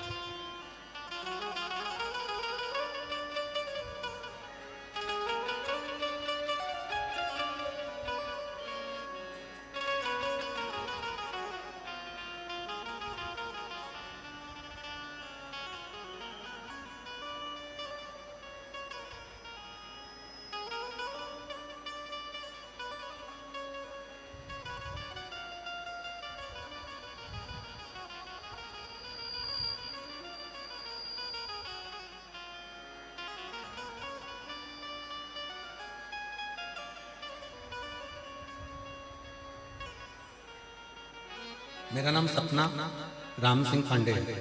मैं रहने वाली कासार सिरसी गांव की हूँ। कहीं बैठी हो तो हाथ हिला सकती है, अगर कहीं बैठी हो तो हाथ हिला सकती है। मेरा नाम सपना राम सिंह पांडे है। मैं रहने वाली कासार सिरसी गांव की। मेरा बेटा 7 महीने का था, तब उसे अचानक तबीयत खराब हुई और उसके हमें सोलापुर अस्पताल में 2 अलग अलग ऑपरेशन करवाए, पर उसकी तबीयत में कोई सुधार नहीं हुआ। हैदराबाद के डॉक्टरों ने बताया उसकी दोनों किडनियां खराब हो चुकी हैं, किडनी बदल दी गई, तो भी सिर्फ 10 साल की गारंटी डॉक्टर देने लगे। मैं पूरी तरह से टूट गई कि इसकी किडनियां काम नहीं कर रही, करूं क्या? तभी आपके बताए हुए उपाय को किसी ने कहा, 1 लोटा जल सारी समस्या का हल होता है। ये जानकर मैंने वो उपाय करना प्रारंभ किया। 1 लोटा जल चढ़ाते ही शिव जी को पशुपतिनाथ का व्रत करती और बाबा के भरोसे मेरे बेटे की जो दोनों किडनियां खराब थी, बाबा के भरोसे उसको शिव जी पे चढ़ा हुआ जल देते। थोड़ा सा जल मैंने पहली बार दिया, पशुपतिनाथ का व्रत किया, मेरे बेटे में थोड़ा सा सुधार दिखाई देने लगा। मैंने पार्थिव शिवलिंग की पूजन की और इन जैसे आप सावन में कहते हो पार्थिव शिवलिंग का पूजन कराते हो, उस पूजन का फल बताते हो, वैसे मैंने भी पार्थिव पूजन किया। और मेरा बेटा आज बाबा की कृपा से, शिव की कृपा से, जिसकी दोनों किडनी खराब थी, मैं उसके बचपन से आज तक उसको शंकर जी पे चढ़ा हुआ जल देती हूँ। और आज बाबा की कृपा से मेरा बेटा 19 साल का हो गया है और उसकी दोनों किडनियां ठीक हो गई हैं। मैं बाबा को यहाँ धन्यवाद देने के लिए, गुरुदेव, मैं आपको कई वर्षों से सुन रही हूँ। पहले आप टीवी पर कभी कभी आते थे, अब आपकी कथा पूरी सुनने को मिलती है। जब आप टीवी पर कम आते थे उसके भी पहले मैं आपको सुनती थी। और आज बाबा की कृपा से मेरा बेटा 19 साल का हो गया, उसकी दोनों किडनी ठीक हो गई। मैं बाबा को प्रणाम करने के लिए आया। एक पत्र और बड़ा सुंदर।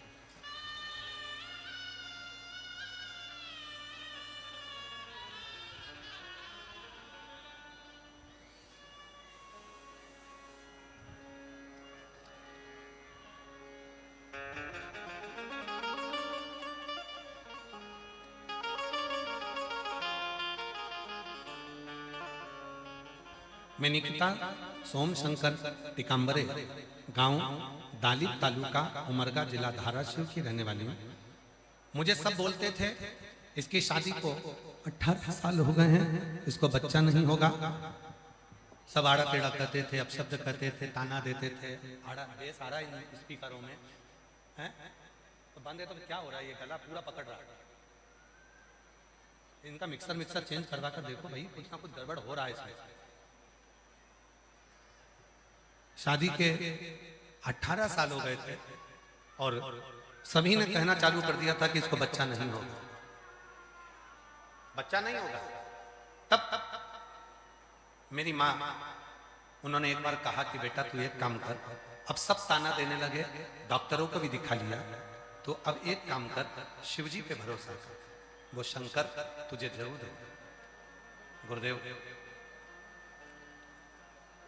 मेरी माँ ने कहा था कि एक सफेद आंकड़े की जड़ को 21 बार घुमाकर तुमरुका का नाम लेकर कमर में बांधना। मैंने वही किया और बाबा की कृपा से 18 साल के बाद मेरे घर में बाबा की कृपा से संतान की प्राप्ति हुई। मैं बाबा को यहाँ नमन करने के लिए आया। कहीं बैठी हो तो आ सकती हैं। अगला पत्र है, मैं संतोष सूर्यवंशी, उमरगा तहसील उमरगा, जिला धाराशिव की रहने वाली हूँ। मेरा मोबाइल नंबर ये है। गुरुजी, आप सभी शिव भक्तों के कहते हैं कि तुम सब मेरा नाम मत लो, मुझे कुछ मत दो, लेकिन शिव मंदिर में जाकर बाबा को एक लोटा जल चढ़ा। आपकी वही बात सुनकर सुकून मिलता है। मैं बाबा की कृपा का क्या गुणगान करूं, बोलूं? गुरुजी, मेरी शादी को 15 साल के बाद संतान का सुख प्राप्त हुआ है। हमने सोलापुर, धाराशिव, पुणे, नासिक के हॉस्पिटल में हमने ट्रीटमेंट करवाया पर बच्चा नहीं हुआ। फिर मेरी पत्नी ने 16 सोमवार का व्रत भी किया, पशुपति व्रत भी किया और आपकी कथा जो नासिक थी वह भी श्रवण करी। बाबा के भरोसे शिव के आश्रित होकर शिव को नमन करते। बाबा, हम आपको नहीं जानते कि आप कथा करते हो कि नहीं करते, पर इतना जरूर जानते हैं कि आप कथा करते हो तो मेरा भोले बाबा आपकी बात को जरूर मानता है। और शिव की कृपा से बाबा, हमने शंकर पर भरोसा करना प्रारंभ करा, एक लोटा जल चढ़ाना प्रारंभ करा। नांदेड़ में भी कथा सुनी, सीहोर में जाकर 2025 की कावड़ यात्रा भी करी और बाबा की कृपा से 15 साल के बाद मेरे घर में संतान की प्राप्ति हुई। एक बार जोरदार ताली बजाएं, कहीं बैठे हो तो आज 15 साल के बाद मेरे घर में संतान की प्राप्ति हुई। अगला पत्र है अर्चना रजनीकांत ट्यूटे, सुरपुर, शाहपुरा, कर्नाटका से कहीं बैठी हो तो आ सकती हैं। जिनके पत्र पढ़े जा रहे हैं वो लोग यहाँ आ सकते हैं। मैं आपको दिल से धन्यवाद देती हूँ। आपकी प्रेरणा और महादेव की कृपा से मेरा जीवन बड़ा दुख था वो दूर हुआ है। शादी के कई वर्ष हो गए थे, संतान का सुख नहीं था। तब मेरी सासू माँ ने आपका प्रदोष वाला व्रत करने का बोला और प्रदोष का उपाय करने को बोला।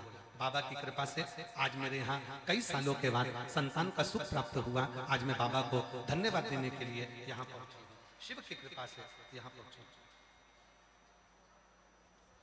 और जो जैसी भावना वो नहीं खाली उसे लौटाया वो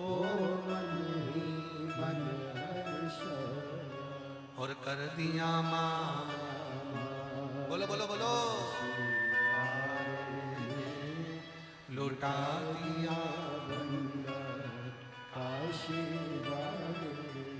ओ लौटा दिया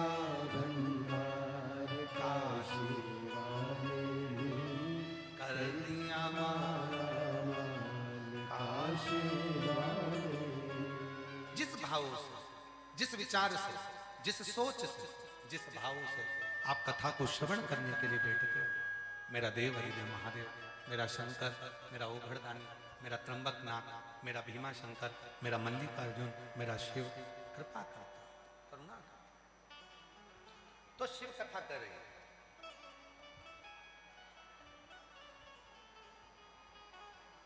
स्नेह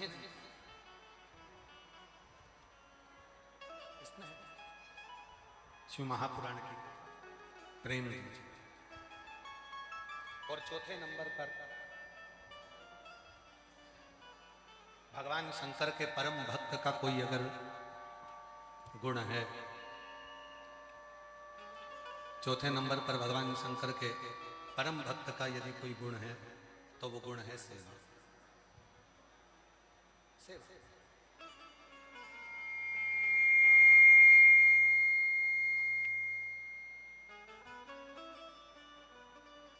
कितने लोग हैं जो शिव जी के मंदिर में रोज जल चढ़ाने जाते हैं? जरा हाथ उठाओ तो।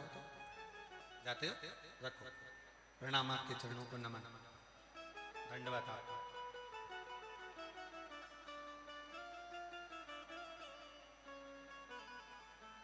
कितने लोग हैं जो भगवान शंकर के मंदिर में झाड़ू लगा देते हैं, पोछा लगा देते हैं, सेवा कर देते हैं? प्रणाम नमन। अब जरा कथा पर जाइए।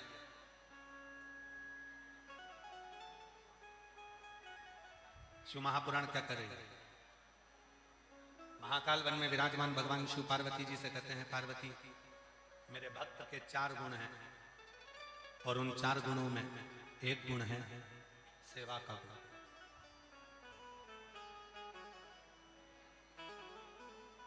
4 गुणों में एक गुण है सेवा का।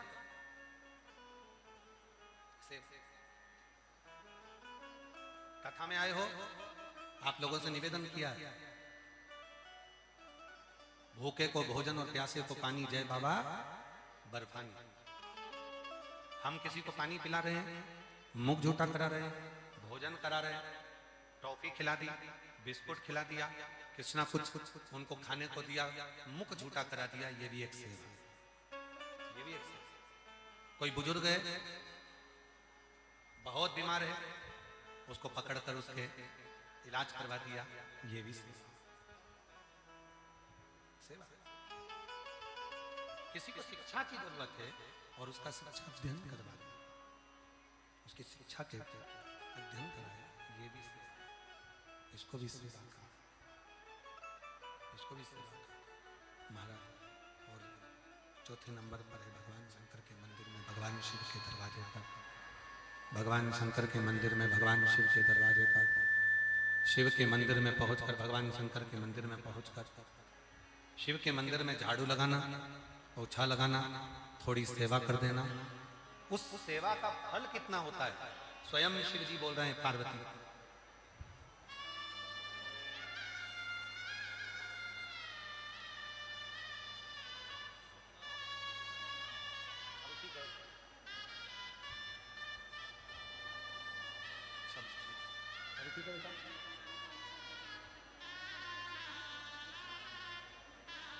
बेटे की दोनों किडनियां खराब हो गई थी। हैदराबाद में दोनों किडनियों के लिए बोल दिया गया था ये किडनियां बदलवा लो। पर इस मां का विश्वास देखिए, शिव जी पर एक लोटा जल चढ़ाती, रोज अपने बेटे को पिलाती, शिव जी के मंदिर में झाड़ू पोछा करती, सेवा करती। और बाबा की ऐसी कृपा हुई, डॉक्टर ने किडनी बदलने का बोला था दोनों, और तो भी कह दिया था कि ये 10 साल जिएगा कि 8 साल जिएगा ये पक्का नहीं। पर आज बाबा की कृपा से किडनी भी नहीं बदली और शिव की कृपा से दोनों किडनियां काम करना प्रारंभ कर दी, और बाबा की कृपा से आज बेटा ठीक है। जैसी भावना हो वैसा ही फल पाया, नहीं खाने से लौटाया, वो मन हर्षाया, कर दिया माला माल का शिवाले, लौटा दिया भंडार काशी वाले। शिव के प्रति समर्पण सेवा का, और जितनी हम सेवा कर रहे हैं, जितना भाव से हम सेवा करेंगे, जितने भाव से हम सेवा में लगेंगे, जितने भाव से हम सेवा की तल्लीनता करेंगे, सेवा के भाव में लगेंगे। देवादिदेव महादेव ने माता पार्वती जी से कहा, पार्वती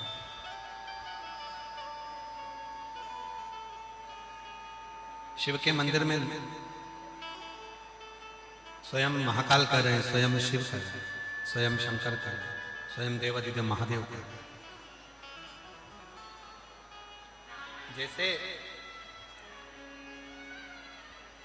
संगम का जल लेकर कोई रामेश्वरम को चढ़ाता है, जैसे गंगा का जल लेकर कोई नीलकंठ को जाता है, जैसे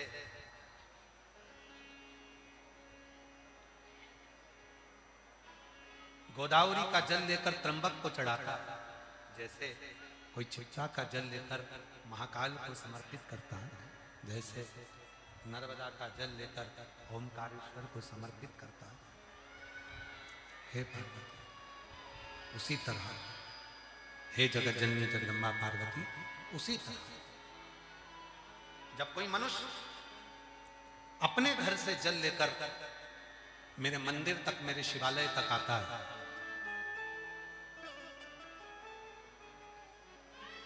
मेरे शिवालय तक जो पहुंचता है जल समर्पित करने के, उसको केवल एक मंदिर में या शिवालय में जल चढ़ाने का फल नहीं मिलता।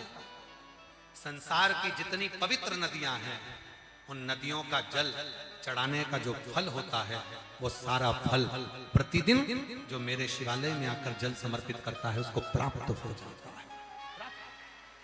प्रतिदिन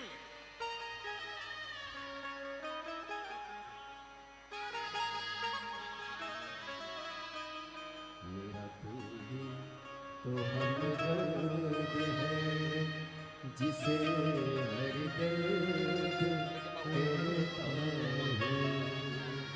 मेरा तू ही तो हमदर्द है, जिसे हर दर्द कहता हूँ।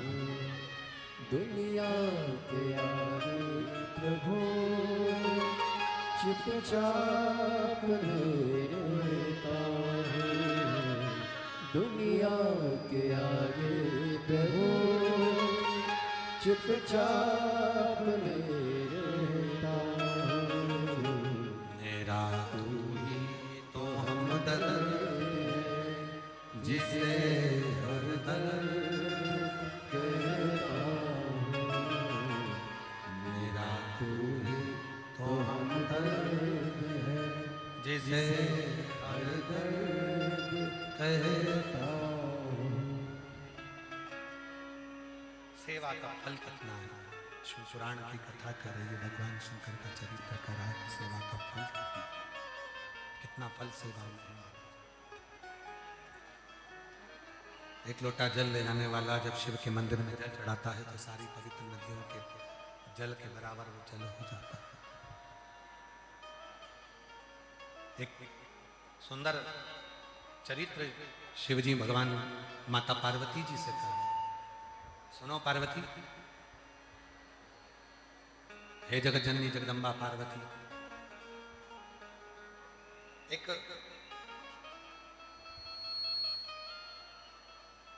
मोक्षा नाम की एक कन्या थी।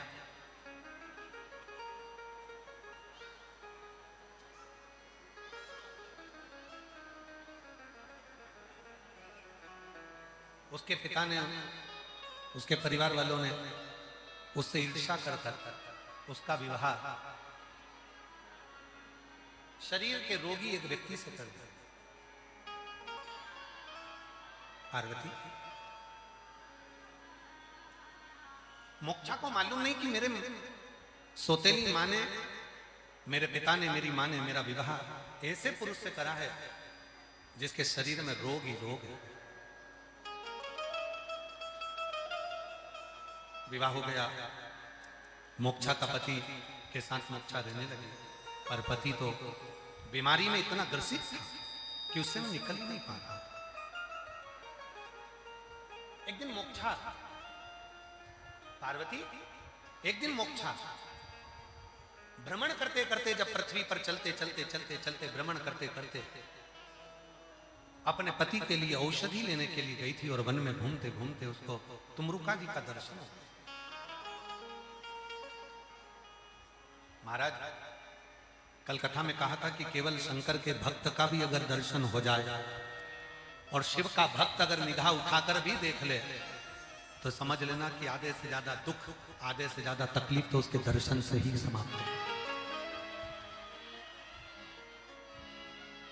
मोक्षा औषधि लेने के लिए वन में गई थी, तुमरुका जी का दर्शन, तुमरुका जी, और तुमरुका जी को देखकर मोक्षा की आंख में जल भर गया।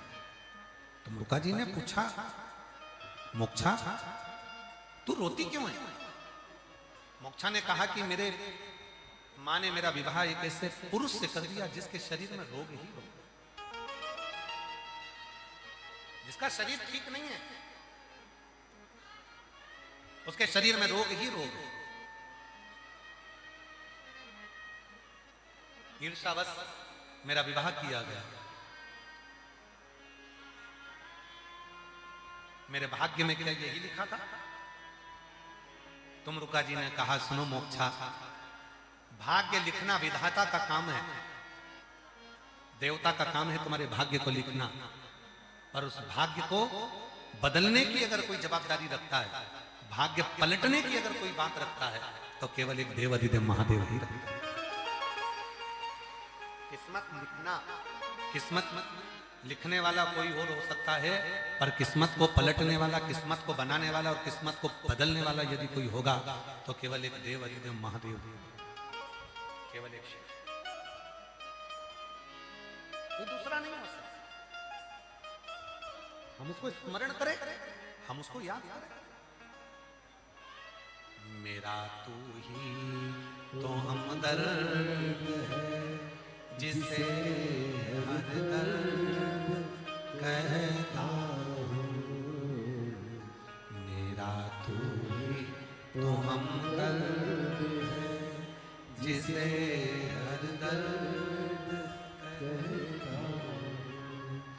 दुनिया के आगे प्रभु चुपचाप में रहता हूँ, दुनिया के आगे प्रभु चुपचाप में रहता हूँ, मेरा तू ही तो हमदर्द है जिसे हर दर्द कहता हूँ, मेरा तू ही तो हमदर्द है जिसे हर दर्द कहता हूँ। तो चिंता मत कर। लिखने वाले ने लिख दिया तेरे भाग्य में सब कुछ मिलेगा, तो क्यों चिंता करती है, तो क्यों टेंशन लेती है? तो एक काम कर, जिंदगी के अगर सारे रोगों को, जीवन की अगर सारी तकलीफों को कोई मिटा सकता है तो वो देव अधिदेव महादेव। जो तुमरुका जी ने मोक्षा से कहा वो ध्यान लगाकर सुनिएगा जरा। तुमरुका जी कहते हैं सुनो मोक्षा, भगवान नारायण के मंदिर होंगे, भगवान विष्णु के मंदिर होंगे, भगवान ब्रह्मा के मंदिर होंगे, 33 कोटि देवता के मंदिर होंगे, राम कृष्ण के मंदिर होंगे, श्री हरि के मंदिर होंगे, पर शंकर जी का मंदिर नहीं होता। शंकर जी का तो शिवालय होता है, शिव जी का मंदिर नहीं होता। शिव जी का मंदिर शिवालय कहलाता है। शिवालय का मतलब होता है अगर हम वहां पहुंचे हैं और हमारी जिंदगी के जितने दुख हैं, जितनी तकलीफ है, जितने कष्ट हैं, जितनी बीमारी है, सब शंकर में लय हो जाए, उसको शिवालय कहा जाता है। हमारे जीवन का जो दुख, हमारे जीवन की जो तकलीफ, हमारे जीवन का जो कष्ट, हमारे जीवन का जो कुछ भी है, हम अगर शंकर जी के पास पहुंचे हैं तो हमारे जीवन का जो कुछ भी है वो शंकर में समाहित हो, शंकर में लय हो जाए। भगवान शंकर के अंदर वो लय हो जाए, वो शिवालय कहलाता है। वो शंकर भगवान का शिवालय, वो शिवालय, उसको शिवालय कहा, उसको शिवालय कहा। अच्छा तो क्यों रोती है, क्यों दुख करती है, क्यों कष्ट? एक शंकर के मंदिर में तो एक काम कर, शिव के मंदिर में जाकर तो सेवा करना प्रारंभ कर। झाड़ू लगा, पोछा लगा, सेवा कर, तेरे जो दुख होंगे। कई लोग हंसते हैं, कोई कथाकार नहीं कहता कि मंदिर में झाड़ू लगा, कोई कथा वाचने वाला नहीं बोलता कि मंदिर में पोछा लगा। केवल एक सीवर वाला बाबा ही ऐसा है जो कहता है कि मंदिर में शंकर के झाड़ू लगाओ, शंकर के मंदिर में पोछा लगा, शंकर के मंदिर में सेवा कर। क्यों कहता है? क्योंकि अगर जिसने अवंतिका नाथ की कथा को सुना है, जिसने महाकाल वन की कथा को सुना है, जिसने अवंतिका नरेश की कथा को सुना है, जिसने मेरे महाकाल की कथा को सुना है, वो जानता है कि शंकर का मंदिर नहीं होता, शंकर के मंदिर को शिवालय कहते हैं। और शिवालय में जब हम झाड़ू पोछा करते हैं, कुछ गंदगी को साफ करते हैं, तो हमारे जीवन के जितने दुख होते हैं वो अपने आप समाप्त हो जाते हैं। सब समाप्ति की ओर चले, सब समाप्ति की ओर। इसीलिए शिव जी साधु, इसीलिए भगवान शंकर का भजन, इसीलिए शंकर की स्तुति, इसीलिए शंकर का गुणगान, इसीलिए शंकर की स्मरण, शंकर की भक्ति की मूलता हो जाती है, शिव तत्व की मूलता हो जाती है, शंकर की भक्ति की मूलता, शिव के स्मरण की मूलता हो जाती है, भगवान शंकर के नाम की मूलता हो जाती है, उसकी गुणगान की मूलता हो जाती है। महाराज शिव पुराण कहती है, भगवान शंकर का चरित्र कहता है, शिव तत्व कहता है, शंकर जी की कथा कहती है, शिव पुराण कहती है। मोक्षा ने शिव के मंदिर में, शिवालय में झाड़ू पोछा करना प्रारंभ करा और उसके पति के जितने शरीर में रोग थे वो धीरे धीरे धीरे धीरे सब समाप्त होते चले, सारे रोग समाप्ति पर चले, समाप्त। शिव की स्तुति, भगवान शंकर का भजन, भगवान शंकर का मंत्र जप, भगवान शंकर का नाम जप, स्मरण हमारे जीवन को सुख प्रदान कर देता है, आनंद प्रदान कर देता है, भक्ति प्रदान कर देता है। महाराज ये शिव आगे ब्रह्मा जी को अर्धनारेश्वर स्वरूप का दर्शन भगवान शंकर ने कराया, भगवान श्री अर्धनारेश्वर स्वरूप का दर्शन कराया, भगवान अर्धनारेश्वर पधार रहे हैं। जोरदार ताली बजाकर भगवान श्री अर्धनारेश्वर का स्वागत करें। कल कथा का समय वही 2 बजे से 5 बजे तक बड़े भाव से रहेगा। ये कथा 2 जून को विराम होगी, फिर 9 जून से 15 जून तक बलखंडी नाथ फुलवरिया, बलिया, उत्तर प्रदेश में 1 बजे से 4 बजे तक शिव महापुराण की कथा रहेगी। उसके बाद में 18 से 24 जून 2026 दोपहर 2 बजे से 5 बजे तक बठिंडा पंजाब में शिव महापुराण की कथा रहेगी। बड़े भावों से कथाओं का क्रम ऐसा ही चलेगा। आज कथा का द्वितीय दिवस यहाँ विराम लिया।